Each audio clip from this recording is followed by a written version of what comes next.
राष्ट्रीय नेते ॲडव्होकेट बाळासाहेब आंबेडकर यांनी आज रोजी 23 तारीख आजच्या दिवशी बंद पुकारलेला आहे. पूर्ण महाराष्ट्र बंद पुकारलेला आहे. तर या ठिकाणी ज्या विद्यार्थ्यांवर पोलिसांनी अमानुष हल्ला केला, त्यांना लाठीचार्ज केली आणि जशी वागणूक कुठेच दिली जात नाही अशा या दिल्ली पोलिसांनी ज्या विद्यार्थ्यांना अशी वागणूक दिली, अशी मारहाण केली, त्या संदर्भामध्ये पूर्ण महाराष्ट्र हा बंद पुकारण्यात आलेला आहे.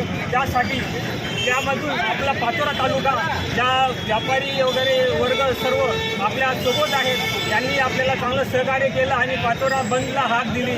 त्यांचा मी आभार मानतो आणि या झालेल्या हल्ल्यामध्ये दिल्ली पोलिसांचा मी निषेध करतो आणि जे काही शिक्षण मंत्री धर्मेंद्र प्रधान आहेत यांनी तात्काळ राजीनामा द्यावा, कारण की जेणेकरून पुढच्या विद्यार्थ्यांचं नुकसान होणार नाही. त्यांनी खूप नुकसान केलेलं आहे या विद्यार्थ्यांचं आणि या भारतामध्ये आपल्या या विद्यार्थी हा सर्वात मोठा पाया आहे. आपल्या देशाचा हा कणा आहे.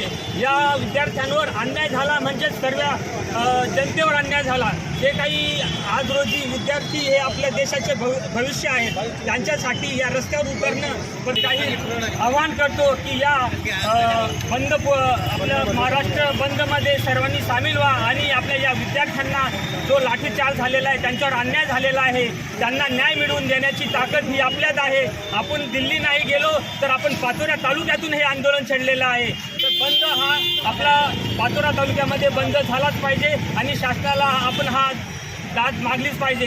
विद्यार्थ्यांसाठी आपण एक घोषणा देऊ, विद्यार्थी सेनेचा विजय असो, साम्यक विद्यार्थी आंदोलनाचा, साम्यक विद्यार्थी आंदोलनाचा, वंचित बहुजन आघाडीचा, वंचित बहुजन आघाडीचा.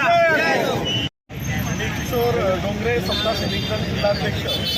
आज श्रद्धेय बाळासाहेब आंबेडकर यांच्या माध्यमातून महाराष्ट्रभर बंद पुकारण्यात आलेलं होतं. त्याचं कारण असं की जंतर मंतर या ठिकाणी विद्यार्थ्यांचं ते आंदोलन सुरू होतं. ते आंदोलन दडपशाही पद्धतीने केंद्र सरकारच्या माध्यमातून व दिल्ली पोलीसच्या माध्यमातून हिंसक वळण दिल्यामुळे ते आंदोलन दडपण्याचा प्रयत्न त्या ठिकाणी होत होता.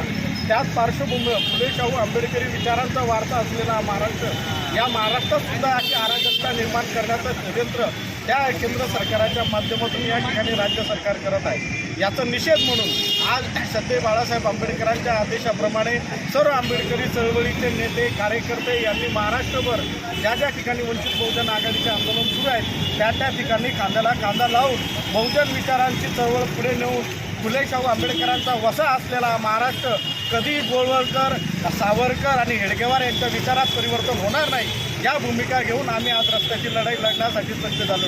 येणाऱ्या काळामध्ये हे आंदोलन जरी तालुका स्तराचं होत असलं पण देशभर व महाराष्ट्रभर आम्ही हे आंदोलन पेटवल्याशिवाय राहणार नाही. म्हणून या आंदोलनाला आम्ही लोकशाही मार्गाने बाबासाहेबांच्या संविधानावर विश्वास ठेवून घेत असतो तरीसुद्धा आमच्या पिढ्या या भीमा कोरेगावच्या विचारांनी प्रेरित असलेल्या आहेत आणि त्या हिशोबाने आमच्याशी जो कोणी पंगा घेण्याचा प्रयत्न करेल तर त्याला जसेचं तसं उत्तर देण्याची धमक ही आंबेडकरी समाजामध्ये आहे. जय भीम. धर्मेंद्र प्रधान राजीनामा द्या, धर्मेंद्र प्रधान राजीनामा द्या. मोदी सरकार, मोदी सरकार, छत्रपती शिवाजी महाराजांचा. अरे तानाशाही नहीं चलेगी, नहीं चलेगी. अरे मोदी तेरी तानाशाही नहीं चलेगी, नहीं चलेगी. अरे मोदी तेरी तानाशाही नहीं चलेगी, नहीं चलेगी. भारतीय संविधानाचा